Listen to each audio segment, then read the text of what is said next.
Kung titingnan nyo kanina nag-live, si Sir Mark Gamboa, si Sir Models of Manila. And then mga kababayan, dito sa kanyang live na ito, alam naman natin malalapit siya. Malapit siya kay Sir Ronald Llamas.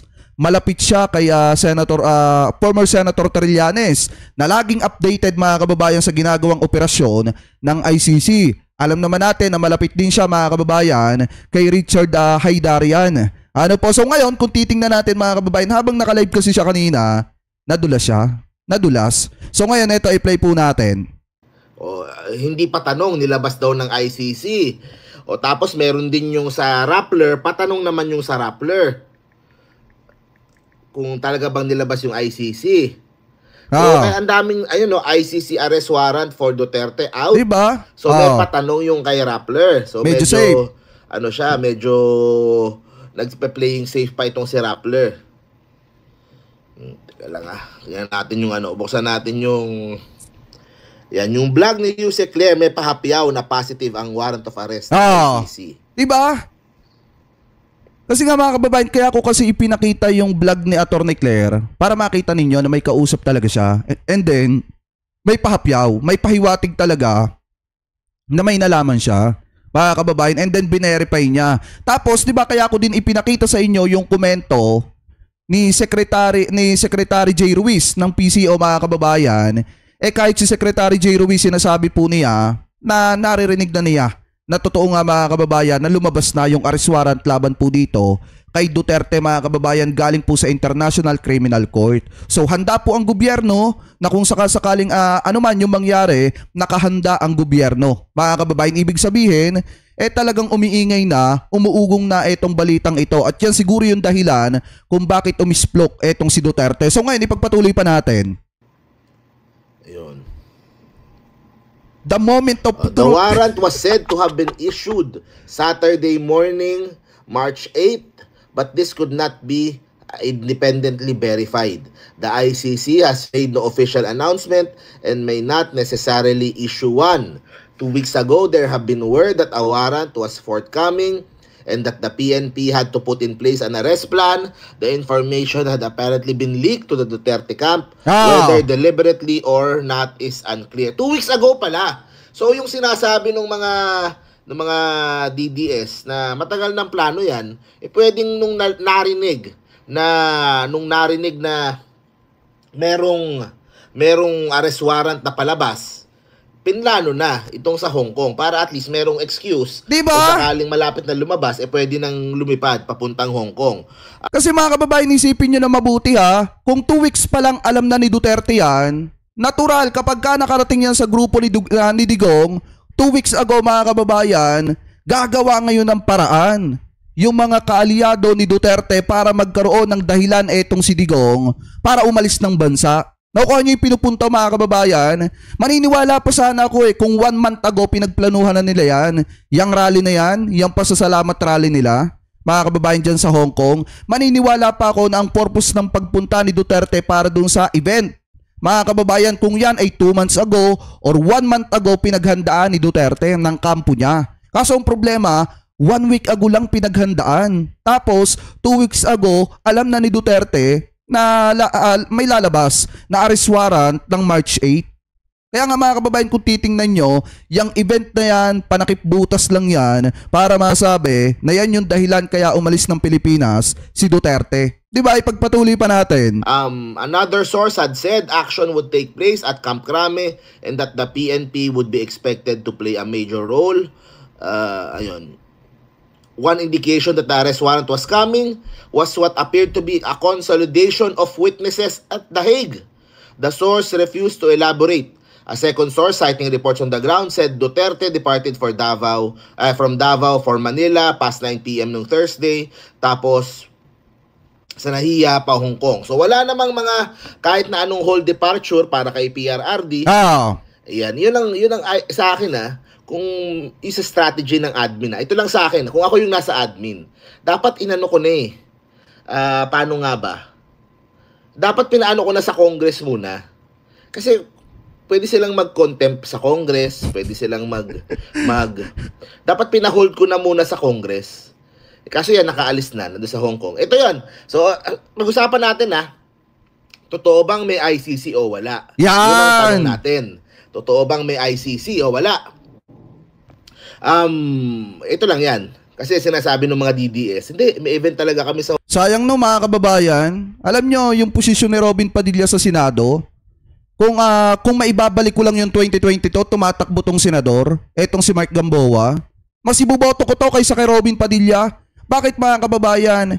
Kasi kita nyo naman kung paano siya magsalita yung strategy mga kababayan. Talagang kung ganun nga, yung diskarte mga kababayan ng ating gobyerno, para hindi makatakas sa mga taong katulad nitong si Digong mga kababayan, kung sakaling lumabas na yung arrest warrant, dapat talaga kung pwede lang ipatawag ulit yan sa kamera, magkaroon ng hearing mga kababayan, tapos i-contempt muna yan, hindi na makakatakas yan, hindi na makakatakbo yan papuntang ibang bansa. Mga kababayan, ano po kasi nga, baka mamaya, ang endgame nitong kampo ni Digong magsipagtaguan na yung mga hahantingin tahabulin ng ICC mga kababayan. Siguro baka ganun yung gagawin nila katulad ng ginagawa ni Harry Roque na palipat-lipat ng bansa. Ano po, anyway, ipagpatuloy pa natin. Hong Kong, may fan meet talaga. Ang tanong, uuwi pa kaya? Yun ang katanungan diyang malaki. Yon. Uuwi pa kaya si dating Pangulong Duterte sa Maynila, sa Pilipinas, o siya ay magtuloy-tuloy ng mag-e-eskapo, magtatago papunta dyan sa Hong Kong. O, yun ang tanong dyan. Kung siya... Hindi, parang gusto kong magpaiyak mga kababayan. Eto, press 1 nga. Palagay nyo ba uuwi etong si dating Pangulong Duterte? Press 1 nga mga kababayan. Kung oo, press 2 kung hindi.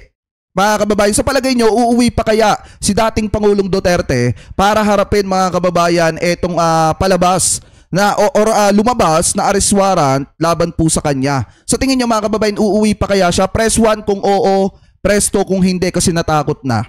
Mga kababayan, tapos eto pa mga kababayan, alam nyo minsan masama pa lang magpapapaniwala dun sa mga taong nagpapakita ng matapang, na matapang sila sa pamamagitan ng kanilang bunganga, ng kanilang bibig. Di ba kung matatandaan nyo dun sa hearing, ano yung sabi? Kahit bukas pa! Kahit bukas pa! Pupunta ako dun! O kahit ngayon! Tapos nung nabalitaan 2 weeks ago, nalalabas yung arrest warrant ng March 8, ayun, umiska po. Gumawa ng dahilan. Anyway, ipagpatuloy pa natin. Siya ba ay tuloy-tuloy na mag-iiskerda? O, ito yun eh. So, ako, syempre, yan, pakinggan nyo hirap namang pabugso-bugso magpo-post tayo. So, nagtanong-tanong din ako. Yan. Nagtanong-tanong din ako sa mga kaibigan natin, sa mga credible na mga source at mga kaibigan natin. At ang sinabi sa akin, palabas na daw yung warrant, inform itong si Digong ng China, kaya pinatakas na. Oh! At yun naman po yun ang sa akin doon sa mga source ko. Naniniwala naman ako doon sa mga source ko, 'di ba? Pero yun, makikita natin talaga in the coming days kung ano yung totoo.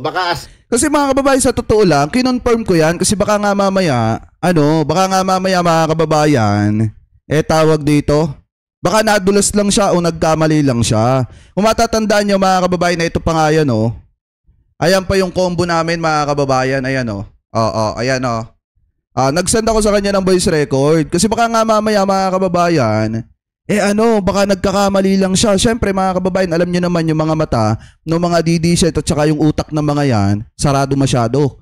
Basta nakahanap lang ng konting butas yan, papalakihin na para masira yung mga personalidad, lalo na yung mga vlogger na nagtatanggol sa ating gobyerno. So itinanong ko yan, ito, pakinggan nyo. Wait lang Mga source mo, yung Ito, ulitin natin. boss, totoo ba yun? Ayon sa mga source mo, yung tinimbrihan si Digong ng China? Ngayon mga kababayan, ang sagot sa akin, ayan oo daw,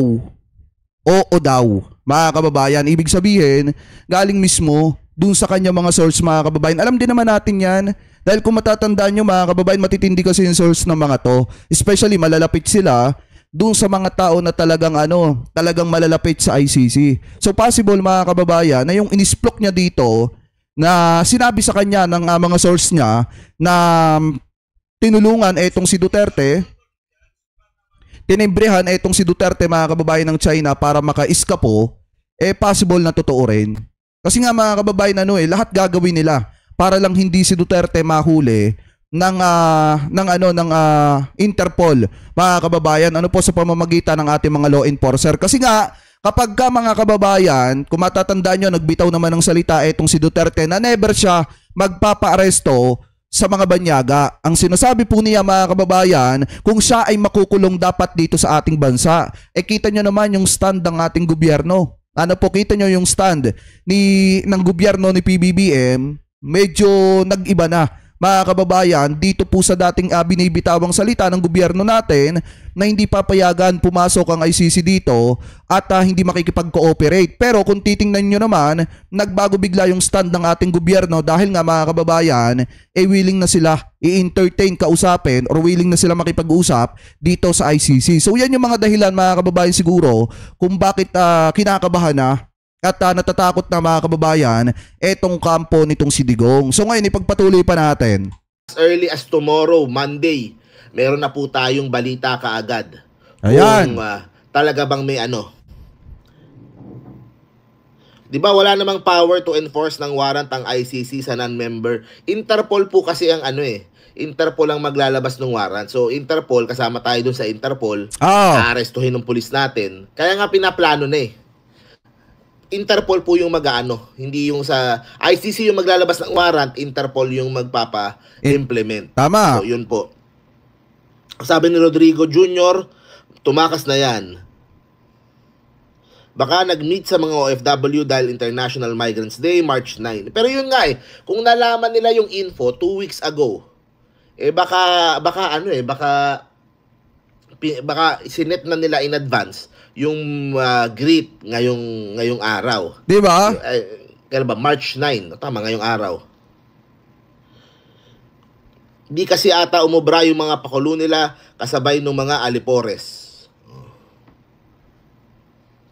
Ayan, mga kababayan kung titingnan nyo, ayon sa source ni Sir Mark Gamboa, maliwanag pa sa sikat ng araw mga kababayan, na ito daw si Digong siguro natimbrihan. Ayon sa kanyang source, sinabi na natimbrihan ng China mga kababayan. Kaya gumawa ng mga ganitong klase ng drama kung saan 1 week ipinrepair, pinaghandaan, nagpa-event mga kababayan para may dahilan ang pag-alis ni Duterte sa Pilipinas.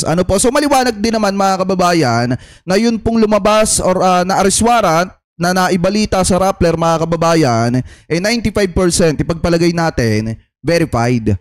Totoo. Kasi dalawang balita yung binasa ko sa inyo kagabi mga kababayan about po dyan sa issue pong yan. At dahil kung titingnan nyo rin, di ba magtataka kayo sa dami ng mga pakulo nitong mga Duterte mga kababayan, bakit nung umalis etong si Digong, syempre asais, tapos biglaan pa, palihim pa. Mga kababayan, di ba? Kung sa iba-iba pa nga yan, ipinopost pa nga sa social media yung pag-alis ni dating Pangulong Duterte, especially nakatutok dyan yung mga vlogger niya. Pero kung titingnan nyo, biglaan at tahimik yung pag-alis ni dating Pangulong Duterte. So hindi rin may iwasan na ang isipin ng mga kababayang Pilipino po natin, baka magtatago na at tutularan na yung kanyang spokesperson na umiska po sa Baytago, mga kababayan. Pero anyway, kung ano pa man yung dahilan dyan, isa lang yung dapat nating malaman at isa lang yung dapat nating mapakinig sa kampo ni Digong. Uuwi ba etong si dating Pangulong Duterte at haharapin ba etong papalabas na arrest warrant or lumabas na arrest warrant galing po sa ICC? Yan kasi mga kababayan ang dapat nilang sagutin. Si dating Pangulong Duterte ba ay uuwi para harapin yung sinasabi na lumabas na arrest warrant galing po sa ICC? Yan ang dapat po nilang sagutin mga kababayan. Huwag na silang marami pang sinasabi. Yung sinasabi nila na kesyo fake news daw kami, yung sinasabi nila mga kababayan na wala daw katotohanan yung arrest warrant, yung ICC, dapat nang sagutin ninyo kung handa ba si Digong na harapin yung lumabas na arrest warrant at handa ba siyang umuwi. Kasi mga kababayan, yun po yung tinatanong ng mga kababayan po nating Pilipino. Kasi nga, ang yabang-yabang niya Ang yabang-yabang niya nung nasa kamera siya. Sinasabi niya pa na kahit kinabukasan, pupunta ako doon. Haharapin ko yun. Tapos ang ending mga kababayan, nung nabalitaan 2 weeks ago, biglang iskapo. Anyway, mga kababayan, pero kayo ano po ang komento po ninyo? Hingil po dito sa mga topic na ito about po dito sa lumabas daw di umano na arrest warrant ni dating Pangulong Duterte. So comment below na lamang po mga kababayan.